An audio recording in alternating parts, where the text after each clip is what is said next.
مسیح کے عظیم بابرکت اور جلالی نام میں آپ سب کو خوش آمدید کہتے ہیں۔ پروگرام حتمی سچائی میں آپ کی ہوسٹ رومائلش نذیر اور میرے ساتھ ہیں بہت ہی محترم قابل پروفیسر پادری شفیق کنول صاحب۔ آج کا ہمارا موضوع جو پروگرام میں ہم ڈسکس کریں گے وہ ہے نجات۔ بینگ اے کرسچن ہم سب کا اس چیز پہ بلیو ہے کہ صرف یسوع مسیح کے وسیلہ سے ہی نجات حاصل ہو سکتی ہے، لیکن اسی نجات کے موضوع پر بہت سارے سوالات بھی اٹھائے جاتے ہیں۔ انہی سوالوں کو ہم آج کے پروگرام میں ڈسکس کریں گے، اور یہ ظفر اقبال صاحب کی پوسٹ ہے۔ پادری صاحب جی وہ کہتے ہیں کہ میں سوچ رہا ہوں کہ پولوس کے ایک فقرے نے کہ بغیر خون بہائے معافی نہیں، مسیح علیہ السلام کی تعلیم کو کس طرح دھندلا دیا تھا۔ اس پہ آپ کا کیا کہنا ہے؟ شکریہ۔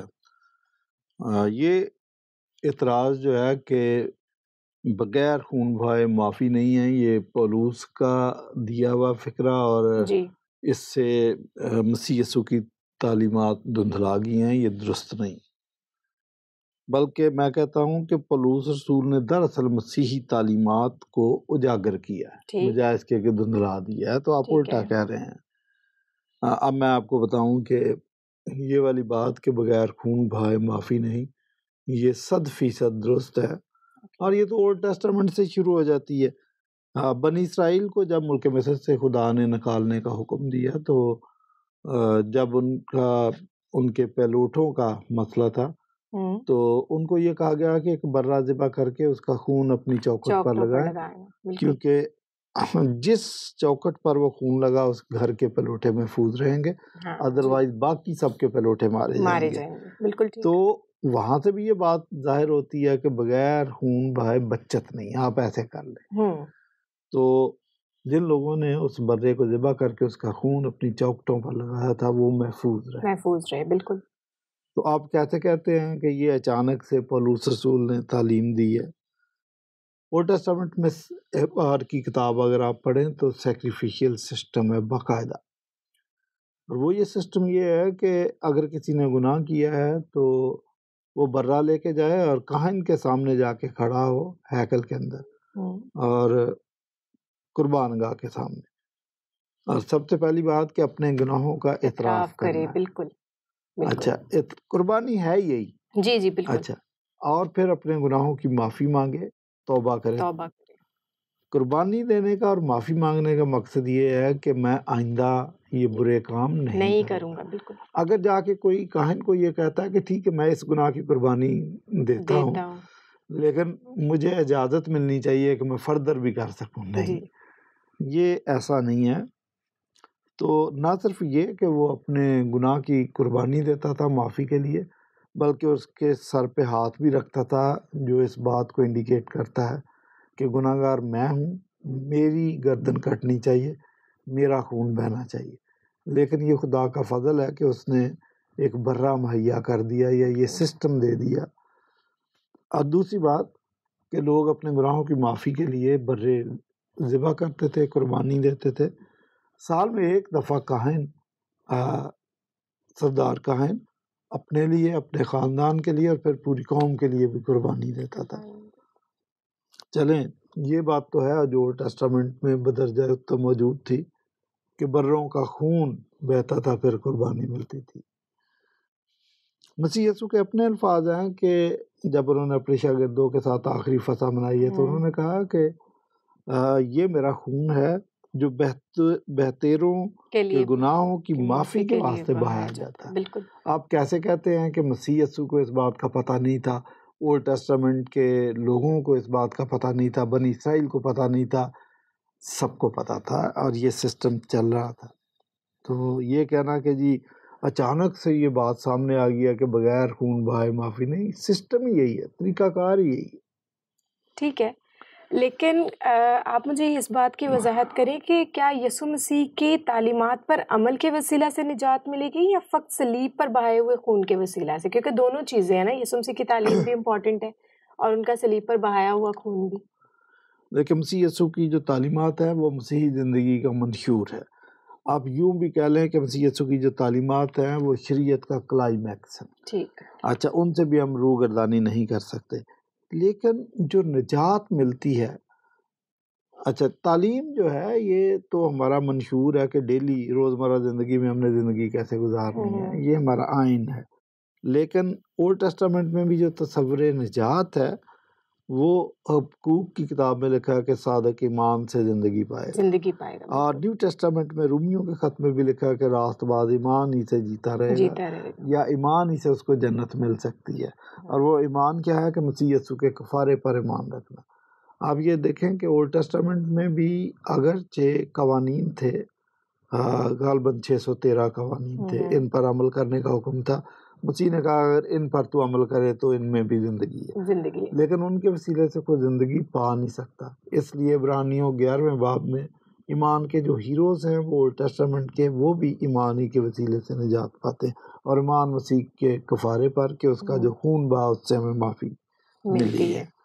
اچھا، نیکودیمس مسیح یسوع کے پاس آتا ہے جو شرع کا استاد ہے. اس کی آپ تشویش دیکھیں کہ مسیح یسوع نے اس کو کہا کہ جو حکم ان پر عمل کر، اس نے کہا ان پر تو میں بچپن سے عمل کر رہا ہوں. تو اس کا مطلب وہ بھی یہ جانتا تھا کہ ان حکموں پر جب ہم عمل کرتے ہیں تو ہمیشہ کی زندگی نہیں پا سکتے، کیونکہ حالانکہ اچھا ان حکموں میں پرابلم نہیں ہے، وہ اپنی جگہ پرفیکٹ ہے، لیکن انسان ناقص ہے. وہ عمل نہیں کر سکتا ان پر. میں آپ کو بتاؤں کہ آپ نے ایک حکم کو توڑ دیا تو ساری شریعت آپ نے سمجھے کہ توڑ دی، کیونکہ لکھا ہے کہ وہ گناہ کی مزدوری موت ہے. ایگزیکٹلی، ٹھیک. تو نیکودیمس کو یہ تشویش تھی. تو یہ کہنا کہ جی بغیر خون بہائے معافی، یہ اچانک سے آ گیا، نہیں، اچانک سے نہیں آ گیا، اور یہ تضاد نہیں ہے. صحیح. ظفر اقبال صاحب کا کہنا یہ ہے کہ مسیحی حضرات کہتے ہیں کہ پولوس اور مسیح یسوع کی تعلیم میں کوئی تضاد نہیں ہے. اگر ایسا ہے تو خود مسیح یسوع کے اپنے الفاظ میں کیوں نہیں؟ مطلب کہ صرف پولوس رسول اس بات کو کیوں وضاحت کرتے ہیں، مسیح یسوع خود کیوں نہیں اس چیز کی وضاحت کرتے ہیں؟ مسیح یسوع بھی وضاحت کر رہے ہیں، بلکہ مسیح یسوع نے تو واشگاف الفاظ میں کہا، تو وہ اپنی تعلیم میں یہ کہتے رہے. دیکھیں، آپ کو یاد ہوگا جب یوحنا کی انجیل میں مسیح یسوع نے کہا کہ ضرور ہے کہ ابن آدم اونچے پر چڑھایا جائے، جب تک وہ خود اونچے پر نہیں چڑھایا جائے گا، جب تک وہ خود صلیبی موت گوارا نہیں کرے گا، جب تک وہ خود کفارہ نہیں دے گا، تو آپ کا ایمان بے فائدہ ہے، پھر آپ جنت میں نہیں جا سکتے، آپ خدا کے پاس نہیں آ سکتے. تو یہ تو مسیح یسوع کہہ رہے تھے اور برملا کہہ رہے تھے، اور اپنی موت کا بھی اظہار کر رہے تھے. دوسری جگہ لکھا ہے کہ ضرور ہے کہ ابن آدم گنہگاروں کے حوالے کیا جائے، مصلوب کیا جائے، اور تیسرے دن مردوں میں سے جی. اور کیا کہہ رہے تھے؟ وہ کفارے کی طرف اشارہ کر رہے تھے. ایک جگہ مسیح یسوع نے یہ بھی کہا کہ اس زمانے کے برے اور زناکار لوگ مجھ سے نشان طلب کرتے ہیں، ان کو یونا نبی کے علاوہ کوئی نشان نہیں دیا جائے گا. بالکل. تو یونا نبی کا نشان یہی تھا کہ جس طرح وہ 3 دن اور 3 رات مچھلی کے پیٹ میں رہا، پاتال میں رہا، تو اسی طرح مسیح یسوع بھی 3 دن 3 رات قبر میں رہیں گے. تو یہ جو نشان تھا یہ کفارے کی طرف اشارہ کرتا تھا، اور مسیح یسوع کے تیسرے دن مردوں میں سے جی اٹھے تو کفارے کا کام مکمل ہو گیا. اور پھر عشائر بانی کی رسم جب یسوع مسیح نے اس کا اجرا کیا ہے، آخری فسح اپنے شاگردوں کے ساتھ منائی ہے، تو ان کو کہا کہ یہ میرا بدن ہے، روٹی کے متعلق کہا، اور یہ انگور کے شیرے کو کہا کہ یہ میرا خون ہے. تو وہ تو بڑی واضح طور پر یہ بات بتا رہے تھے کہ میں کفارے کی موت مرنے والا ہوں، اور اس رسم کی یادگاری میں یہ رسم آپ نے ہمیشہ کرنی. جی. بلکہ دلچسپ بات آپ کو یہ بتاؤں کہ مسلمانوں کو قرآن مجید میں کسی عید منانے کا حکم نہیں ہے واضح، لیکن یہ جو عشائر بانی کی عید ہے، اگلوں اور پچھلوں کے لیے ہم نے عید مقرر کر دی. یہ غالباً سورہ المائدہ کی 114 آیت تو ہے. اچھا، پھر پطرس سے یسوع مسیح نے جب اپنی موت کا ذکر کیا کہ ضرور ہے کہ ابن آدم گنہگاروں کے حوالے کیا جائے گا، وہ اس کو صلیب دیں گے، وہ مر جائے گا، وہ 3 دن تک قبر میں رہے گا، تو لکھا کہ پطرس نے باقاعدہ جرا کی یسوع مسیح کے ساتھ کہ بھئی آپ کیوں اتنی دیر بعد تو ہمیں لیڈر ملا ہے، 400 سال تک تو کوئی نبی نہیں آیا، اب اگر آیا ہے تو آپ کہہ رہے ہو کہ میں مر جاؤں گا. اچھا، پھر جب یسوع مسیح نے یہ کہا تھا کہ میں اونچے پر چڑھایا جاؤں گا، تو بھی انہوں نے ریزسٹ کیا کہ ہم نے تو یہ شریعت کی بات سن رکھی ہے کہ مسیح جب آئے گا تو اب تک زندہ رہے گا. بات وہ بھی صحیح کر رہے تھے، لیکن بیچ میں موت کی شک کو ڈالنا تاکہ کفارے کا کام مکمل ہو، یہ ضروری ہے. تو پطرس نے اس بات کا برا منایا، لیکن یسوع مسیح نے کہا کہ یہ ابلیسی خیال ہے اگر تو صلیبی موت کی مخالفت کر رہا ہے. تو مسیح یسوع تو خود کہہ رہے تھے، اب آپ کو سمجھ نہ آئے تو میں کیا کروں، لیکن مسیح یسوع بڑے واضح الفاظ میں کہہ رہے تھے. آپ نے بالکل درست فرمایا، لیکن اگر پولس رسول کا یہ قول درست ہے کہ بغیر خون بہائے معافی نہیں، تو پھر مسیح کی توبہ کی منادی جو ہے وہ کس کھاتے میں ڈالی جائے گی؟ انہوں نے توبہ کی منادی بھی تو دی تھی. پہلے تو کفارے اور قربانی کا مطلب سمجھیں کہ it's not license to sin. Okay, کہ جی جن کا مسیح نے کفارہ دے دیا، جن کے لیے قربانی دے دی، اگر مسیح یسوع پر ایمان لاتے ہیں تو بعض مسلمان یہ سمجھتے ہیں کہ یہ کرسچنز کو لائسنس ٹو سن دے دیا کہ آپ جو مرضی کرتے پھریں. ٹھیک ہے، ایسا نہیں ہے. میں نے پہلے بھی ذکر کیا کہ جب قربانی کرتے تھے ہیکل کے اندر جا کر تو اس کے سر پر ہاتھ رکھتے تھے. سر پر ہاتھ رکھنے کا مطلب یہ ہے کہ میں گناہ گار ہوں، میری گردن کٹنی چاہیے. تو یہ اعتراف بھی تھا. اچھا، پھر اولڈ ٹیسٹامنٹ میں جو سیکریفیشل سسٹم ہے قربانی کا، اس میں توبہ اور پھر ہی معافی ہے. اگر آپ توبہ نہیں کرتے قربانی دے دیتے ہیں تو ایسی بات نہیں ہے.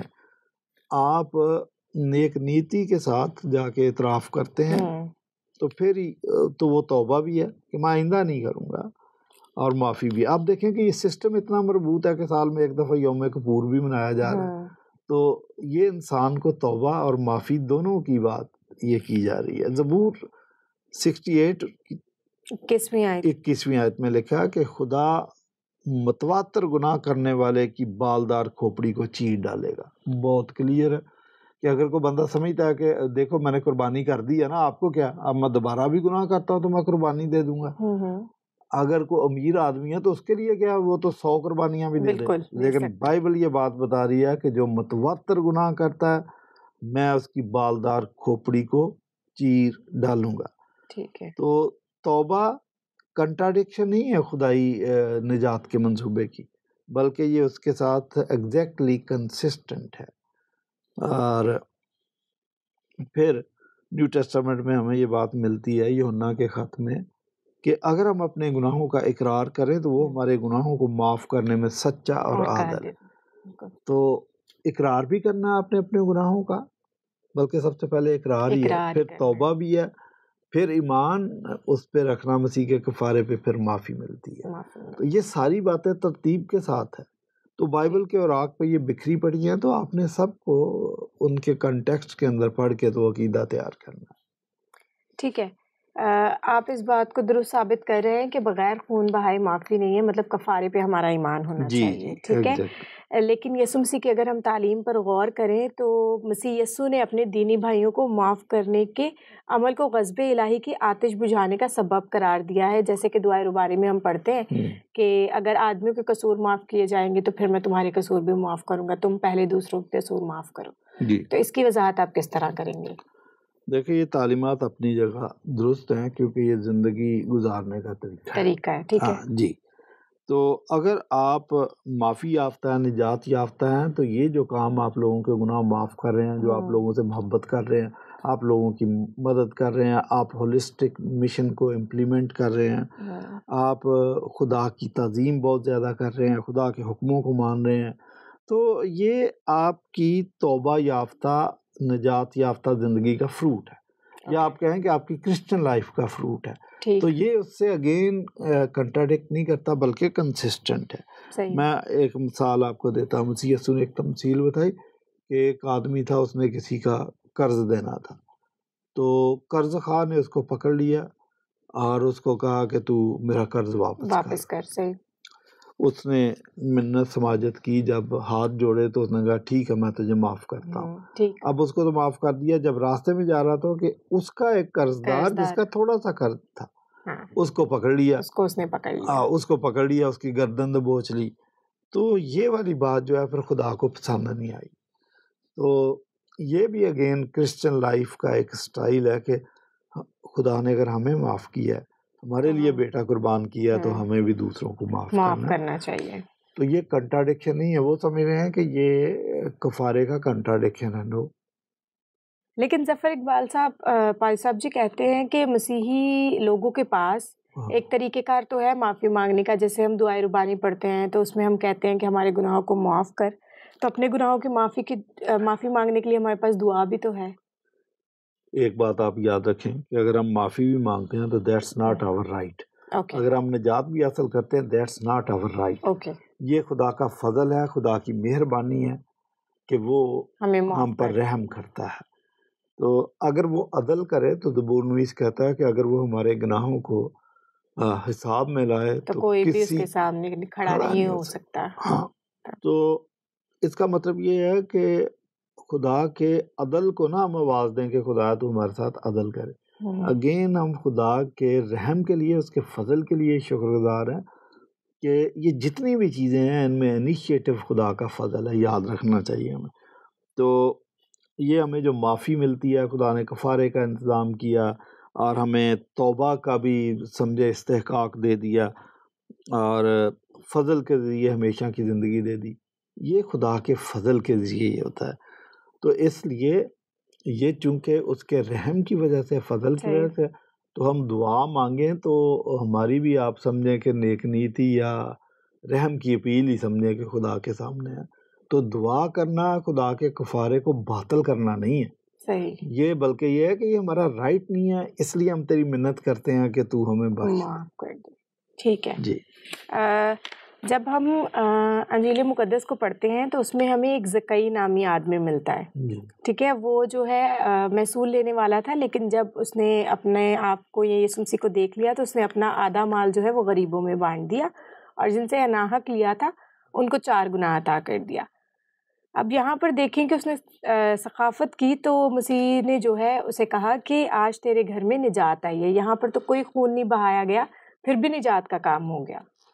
ہاں، 2 چیزوں کو ظفر صاحب مکس کر رہے ہیں. پہلی بات کہ جو محصول لینے والا زکئی تھا، جب اس نے کہا کہ میں آدھا مال غریبوں کو دیتا ہوں اور جن سے ناحق لیا ان کو 4 گنا دیتا ہوں، تو یہ اس کی نیو لائف شروع ہوگی کہ مسیح پر ایمان لے آیا یا سمجھے کہ نجات دہندہ اس کے گھر میں آ گیا. تو اس نے کہا کہ یہ سخاوت کی بات نہیں ہے، یہ اس کی زندگی تبدیل ہو گئی ہے. ٹھیک ہے، اگر سخاوت بھی ہے تو لیکن یہ جن سے ناحق لیا ان کو میں 4 گنا دیتا ہوں اور غریبوں کو اچھا، لیکن جو آدھا مال غریبوں کو دیتا ہوں، چلے اس کو آپ کہہ سکتے ہیں کہ میں اب سخاوت بھی کروں گا، اس کو ہم ہولسٹک مشن بھی کہتے ہیں. تو اس نے کہا کہ میں اب مسیحی زندگی گزارنا شروع کر دوں گا. وجہ کیا؟ وجہ یہ ہے کہ اچھا، تو پھر یہ سب باتیں جب اس کی زندگی میں تبدیلی آ گئی ہے کہ میں اب ایسے کروں گا، یہ اب میری لائف کا سٹائل ہوگا. تو یہی مسیح یسوع ہر کرسچن سے بلکہ ہر شخص سے چاہتا ہے کہ وہ توبہ کرے، اس کی نجات تک نوبت پہنچے. اور یہی توبہ ہے. جب اس نے اپنے سارے برے کام چھوڑ دیے اور کہا کہ میں ان کو سٹریم لائن کرتا ہوں، یہی توبہ ہے اور یہی معافی ہے. تو پھر اس کو معافی ملنی چاہیے. تو اس لیے مسیح یسوع نے اس کو گڈ نیوز سنا دی اور کہا کہ آج تیرے گھر میں نجات آئی ہے. بالکل. تو نجات تو یسوع مسیح اپنے آپ کو بھی کہہ رہے تھے نا کہ میں پرسنلی نجات دہندہ تیرے گھر میں آ گیا ہوں. تو یہ بات ہے. اگین یہ مسیح یسوع کے کفارے کی خلاف ورزی نہیں. ٹھیک. اگر ہم لوکا کی انجیل 7واں باب اس کی 39 ورس پر غور کریں تو وہاں ہمیں ایک عطر ڈالنے والی عورت کا ذکر ملتا ہے. جی. جب اس پورے واقعہ کو پڑھتے ہیں تو ہمیں پتہ چلتا ہے کہ ندامت کے آنسو جو ہے نجات کے اصول کے لیے معافی ہیں، کیونکہ وہ بہت روئی اور اس نے اپنے آنسوؤں سے جو ہے خدا یسوع مسیح کے پاؤں بھی گو دیے. تو اس کا مطلب یہ ہے کہ اگر ہم ندامت کے آنسوؤں سے نجات جو ہے حاصل کر سکتے ہیں تو خدا تو ہم سے یہی توقع کرتا ہے. دیکھیں یہ بھی کرسچن تھیالوجی کے خلاف نہیں ہے. ہماری باتیں ترتیب کے ساتھ کنسسٹنٹ ہے ایک دوسرے کے ساتھ کہ ندامت کے آنسو جب کو بات ہے تو میں سمجھتا ہوں یہ تو بہترین طریقہ ہے. جب اولڈ ٹیسٹامنٹ میں قربانی دے رہے تھے اپنے گناہوں کی معافی کے لیے تو ان کی آنکھوں میں آنسو آنے چاہیے تھے کہ خدایا آج اگر تیری طرف سے یہ رحم اور فضل نہ ہوتا، یہ برہ مہیا نہ ہوتا تو میں گیا تھا، میری گردن کٹ گئی تھی. تو یہ تو تیرا رحم ہے. تو اس کے لیے بالکل توبہ کرتے وقت ہماری آنکھوں میں ندامت کے آنسو ہونے چاہیے. اور میں کہتا ہوں کہ خدا باطن کی صفائی پسند کرتا ہے. تو یہ تو بالکل ٹھیک ہے. اور ایمان کی کیفیت اور ایمان کا میں کہتا ہوں کہ یہ لوازمات میں سے ہے کہ آپ ندامت کے آنسو بہائیں اور باطن آپ کا تبدیل ہونا چاہیے اور خدا اس کو محسوس کرے تو آپ کے گناہوں کو معاف کرے تو اگین آپ جو بات سمجھانا چاہ رہے ہیں کہ شاید یہ کفارے کے آلٹرنیٹو کے طور پر ہے، نہیں، پرابلم یہ ہے کہ ظفر صاحب جس عقیدے کے مالک ہیں وہاں پر نجات کے 101 طریقے جنت میں جانے کے، کہ اگر آپ حدیث مسلم کے مطابق اگر آپ نے مسواک کی ہے تو آپ جنت میں چلے جائیں گے، اور اگر کسی چور ڈاکو کے جنازے میں بھی کسی کے جنازے میں بھی 3-4 بندے یہ کہہ دیں کہ یہ آدمی بہت اچھا تھا، اس کے سارے گناہ معاف، اور خدا جسے چاہے معاف کر دے، نیک مال سے بھی آپ کے گناہوں کی معافی ہو جاتی ہے۔ تو 101 طریقہ ہے نجات حاصل کرنے کا اسلام میں، لیکن کرسچینٹی آپ کو یہ نہیں بتاتی۔ آپ بڑے اچھے کام کر لیں، آپ نے 2 لاکھ اچھے کام کیے ہیں، لیکن جب تک آپ مسیح یسوع کے کفارے پر ایمان نہیں لاتے آپ کو نجات نہیں مل سکتی، کیونکہ نجات ایمان سے ملتی ہے۔ تو یہ باتیں، باطن کی تبدیلی خدا مانگتا ہے۔ بالکل صحیح، ہاں بالکل صحیح کہہ رہے ہیں۔ جب ہم انجیل مقدس کا جو ہے وہ مطالعہ کرتے ہیں تو وہاں پر یسوع مسیح نے ایک تمثیل دی تھی کہ ایک چرواہا تھا اور اس کی 100 بھیڑیں تھیں اور اس میں سے ایک کھو گئی، اور جب وہ اسے مل گئی تو اس نے بہت خوشی کی۔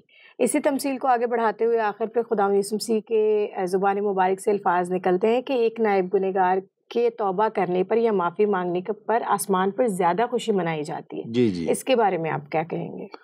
تو توبہ اگین اگر آپ کے ذہن میں ہے کہ یہ نجات کا اور مسیح کے کفارے کا آلٹرنیٹو ہے تو آپ غلط سمجھتے ہیں۔ جتنے لوگ بھی ایمان کے وسیلے سے نجات پاتے ہیں اور جو یہ ان پر بات صادق آتی ہے کہ بغیر خون بہائے معافی نہیں، مسیح کے کفارے کی طرف اشارہ ہے، تو مسیح کے کفارے پر ایمان لا کر نجات پاتے ہیں تو وہ توبہ کر کے ہی کرتے ہیں۔ اگر کوئی انسان بہت زیادہ گناہ گار ہے یا تھوڑا بھی گناہ گار ہے تو توبہ تو شرط ہے، اور اپنے گناہوں کا اقرار بھی شرط ہے، صحیح، اور اس کو اپنی سابقہ لائف سے کیا کہتے ہیں کہ یو ٹرن لینا ہے اور نئی زندگی شروع کرنی ہے۔ بائبل آپ کو یہ بھی تعلیم دے رہی ہے کہ آپ کی نیو لائف شروع ہونی چاہیے، نئی زندگی، تو پھر آپ کو ہمیشہ کی زندگی مل جائے گی۔ تو یہ بھی کفارے کا آلٹرنیٹو نہیں ہے، یا اس سے کنٹراڈکٹ نہیں کرتا۔ صحیح، بہت شکریہ پادری صاحب، آپ نے بہت ہی اچھے طریقے سے تمام سوالات کے جواب دیے، اور اس پورے سیشن سے یا تمام تر جوابات سے جو حتمی سچائی مجھے سمجھ میں آئی ہے وہ یہ ہے کہ خدا کے یا خدا یسوع مسیح کے خون بہانے کے وسیلہ سے ہی ہمیں نجات حاصل ہو سکتی ہے۔ اس کے الٹرنیٹیوز ہیں کہ ہم اس سے معافی مانگیں، اپنے گناہ کا اقرار کریں تو ہم خداوند کی طرف راغب ہو سکتے ہیں، لیکن نجات صرف خداوند یسوع مسیح کے صلیب پر خون بہانے کے وسیلہ سے۔ جی، وہ الٹرنیٹیو تو نہیں ہے، آپ سمجھو کنسسٹنٹ ہے۔ ٹھیک ہے، چلیں، بہت بہت شکریہ۔ ناظرین، آپ سب کو بھی یہ بات بتاتے چلوں کہ خداوند یسوع مسیح جو ہے ان کا جو الہی منصوبہ تھا اس دنیا میں آنا، 3 دن تک قبر کے اندر رہنا، خون بہانا، یہی ہمارے لیے سب سے امپورٹنٹ ہے، اور صرف ان کے خون بہانے کے وسیلہ سے ہی ہم نجات کو حاصل کر سکتے ہیں۔ پروگرام کے آخر میں وہی بات جو میں ہمیشہ آپ سے کہتی ہوں کہ سچ بولیے، سچ کو سنیے، سچ کو کھوجیے اور سچ سننے کی برداشت پیدا کیجیے۔